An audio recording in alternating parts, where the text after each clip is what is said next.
जाके वो मस्जिद में आग लगा दी गई।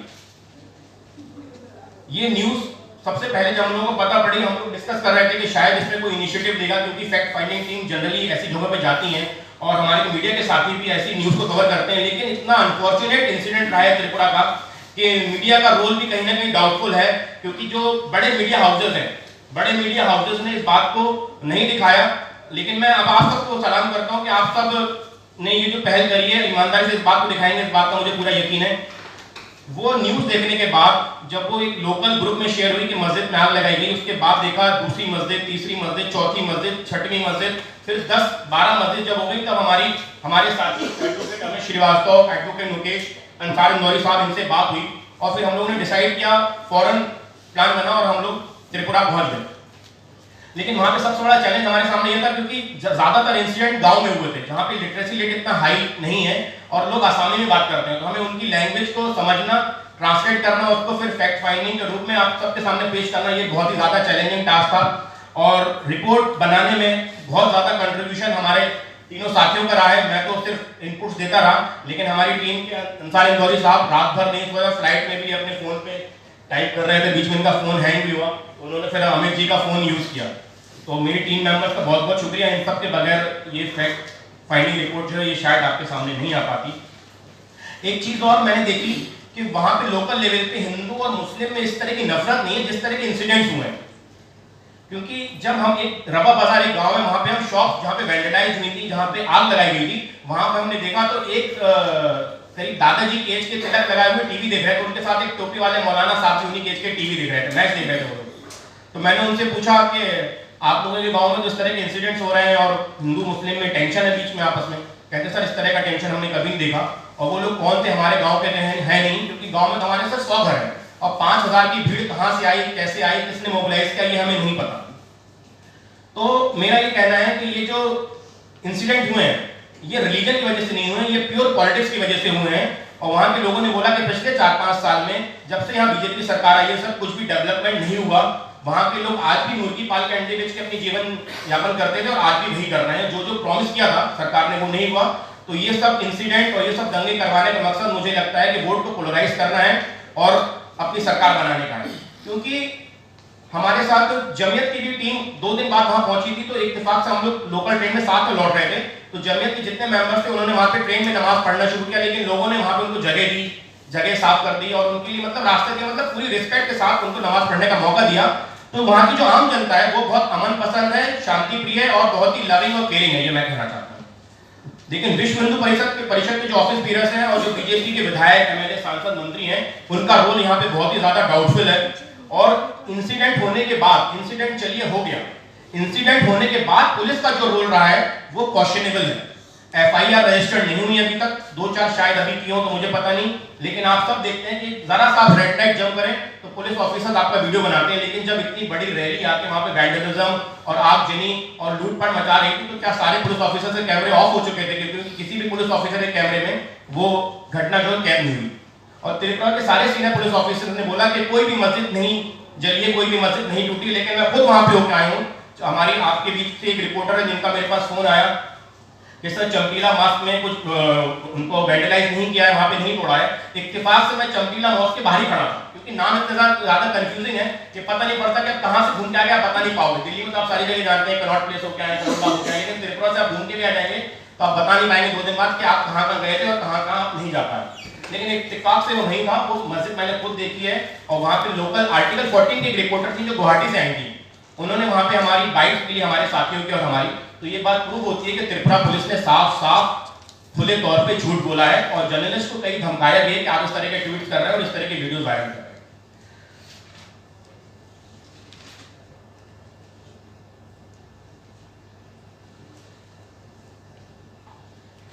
एक बहुत ही ज्यादा इंटरेस्टिंग इंसिडेंट वहां पे हमें डिस्ट्रिक्ट प्रेसिडेंट माइनॉरिटी विंग के एक साहब मिले जो कि मौलाना थे।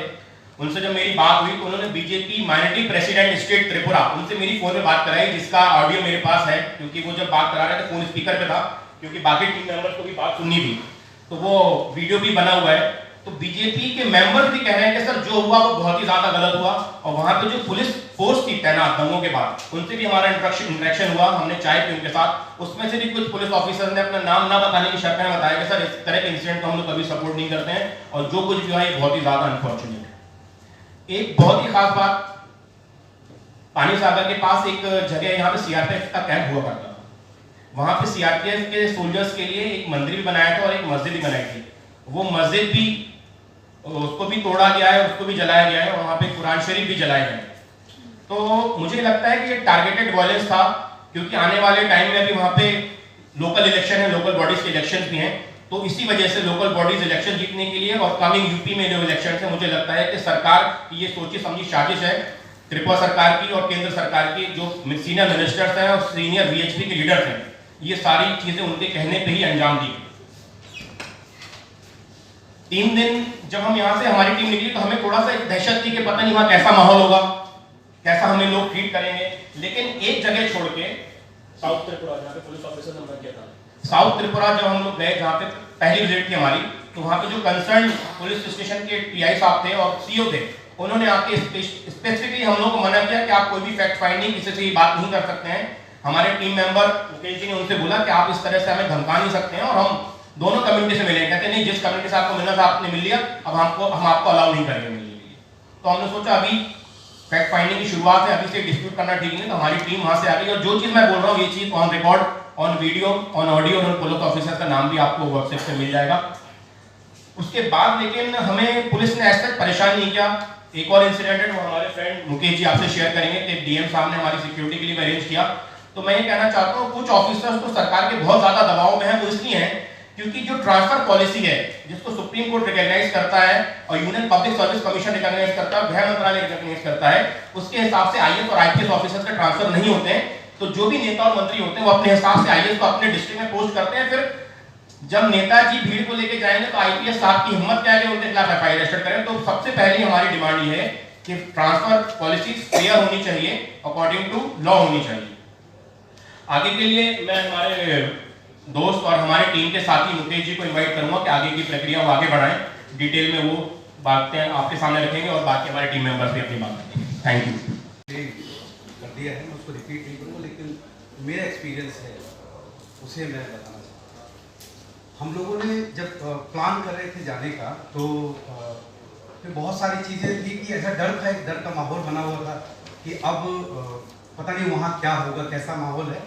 इस तरीके की मीडिया कोई ऐसी रिपोर्ट नहीं आ रही थी, लेकिन जो यूट्यूब चैनल्स पे और तमाम ऐसी उस पर तो पता लगा था कि पूरा त्रिपुरा जल रहा।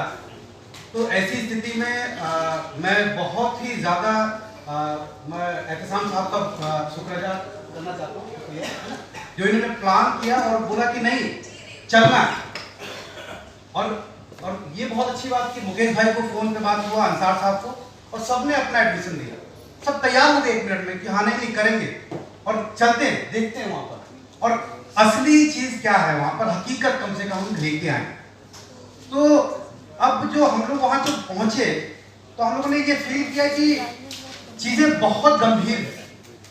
ये जो दिखाया नहीं जा रहा है, नेशनल मीडिया कुछ नहीं दिखा रही है, वहाँ के लोग बहुत डरे हुए हैं, और खासतौर पर मुस्लिम्स। आप विश्वास नहीं करेंगे, जो यंगस्टर, खासतौर पे यंग लड़के थे जिनके फैमिली में दुकानें चली थी, सारी चीजें हुई थी, तो वो हमको पकड़ के रोने लगे, गले लगा के रोने लगे, सर हम लोग बहुत डरे हुए, और अजीब टाइप का करने लगे। हमने कहा नहीं नहीं ठीक है, आप असली बताइए क्या सच्चाई है उस चीज को। हाँ, और ये बिल्कुल ठीक बात बोल रहे हैं कि वो लोग चाह रहे थे, वो लोग चाह रहे थे कि आप ऐसा करिए, यही रहिए, हम लोग के बीच में रहिए, हमें अच्छा लग रहा है, कम से कम हमें बहुत डर लग रहा है।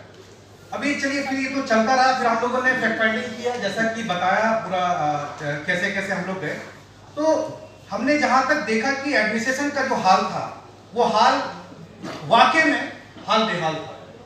स्थिति ये मानिए कि जो पुलिस थी, प्रशासन था, वो मुख्य दर्शक था, वो बिल्कुल देख रहा है कि सारी चीजें घटनाएं घट रही हैं और उनके मौजूदगी में सारी चीजें हुई।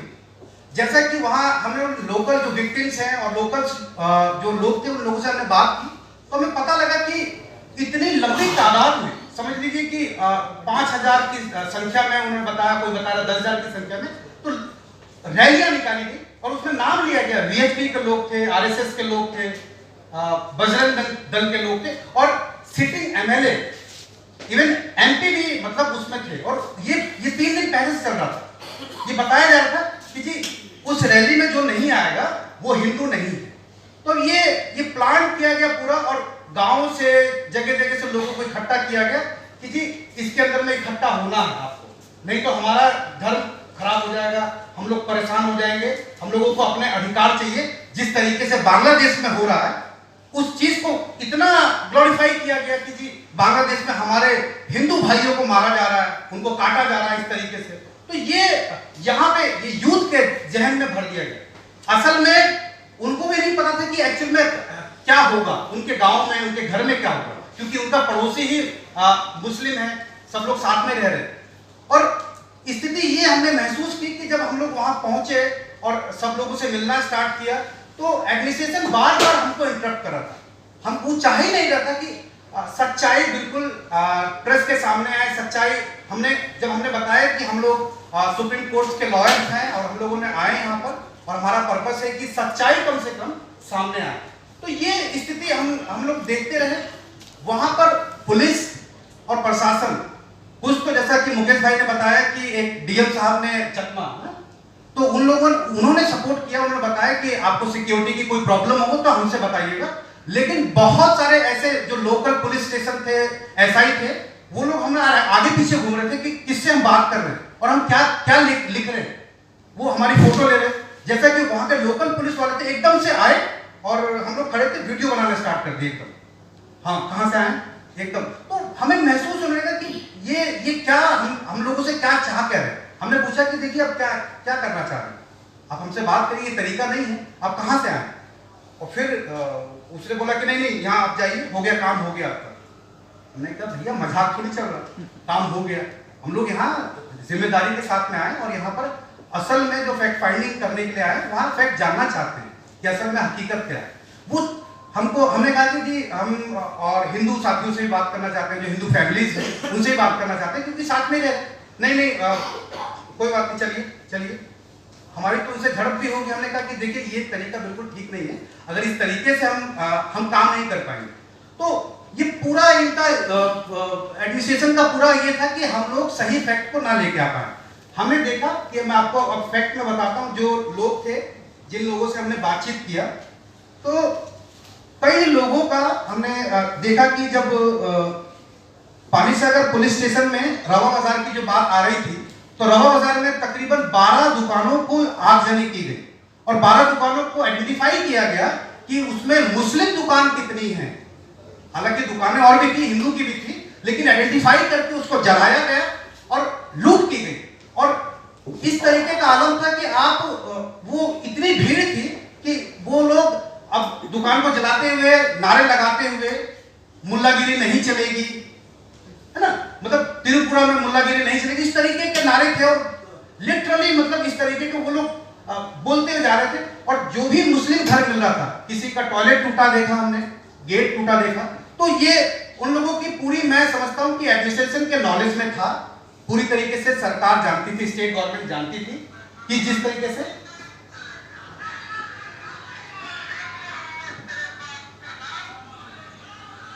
तो ये समझिए कि जिस तरीके का आपने सुना, और ये वीडियोस भी मुझे लगता है कि सोशल मीडिया में है, हम सब जानते हैं। तो मतलब बहुत ही गंभीर स्थिति हमने देखा। और आज वहां पे जो मुस्लिम कम्युनिटी के हैं, वो अपने आप को बहुत कमजोर और बहुत ही मतलब ठगा हुआ महसूस कर रहे हैं, जो वो वहां के एमएलए को उन्होंने वोट देके बनाया। वो तो एमएलए बोल रहे हैं कि ठीक है हम आपकी मदद करेंगे, लेकिन कई जो यूथ लोग हैं उन्होंने कहा कि ये लोग तो रैली में तो ये लोग खुद ही थे, ये लोग खुद साथ साथ चल रहे थे, पुलिस के सामने आगजनी की जा रही थी, सब तोड़ा फोड़ा जा रहा था, ये लोग सब साथ में थे, तो ये कैसे हमारा सपोर्ट करेंगे। तो एहसान भाई ने यही बोला कि वो लोग चाह रहे थे कि हम लोग वहां रहें। और बहुत लोग हमारे को फोन कर रहे हैं, सब मिल रहे हैं, सर हाँ आप यहाँ भी चलिए, वहां भी चलिए, देखिए कि स्थिति क्या है। तो हम लोग जहां बन पाए हम लोग वहां पहुंचे और हम लोगों ने कोशिश की कि ज्यादा से ज्यादा फैक्ट को हम इकट्ठा कर पाए। जिस तरीके से मस्जिद के अंदर में करीब 12 मस्जिदों में 2 मस्जिद को आगजनी की गई और 10 मस्जिदें होंगी जिसमें कि पंखे थे और खिड़कियां उड़कियां टूटी हुई थी। हम लेकर आ रहे हैं डिबेट का नया प्रोग्राम देश के साथ, जहां होगी हर अहम मुद्दे पर बात। कोई हंगामा नहीं, शोर शराबा नहीं, टीवी चैनलों की तरह लड़ाई झगड़ा नहीं और ना हाथापाई।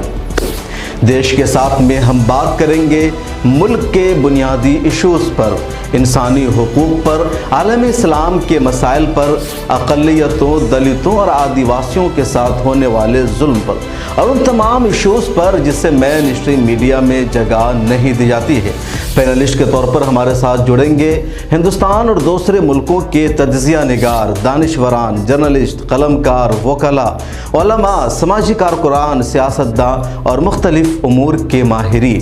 संजीदा गुफ्तगू, बावकार अंदाज, पुरसुकून माहौल और सिर्फ मुद्दे पर बात। मिल्लत टाइम्स के प्रोग्राम की होगी यही ख़ास पहचान। मिल्लत टाइम्स के यूट्यूब, फेसबुक, ट्विटर और दूसरे प्लेटफॉर्म पर देखिए एक साथ लाइव, सोमवार से जुमा तक रात 8 बजे मेरे साथ यानी शम्स तबरेज़ कासिमी के साथ।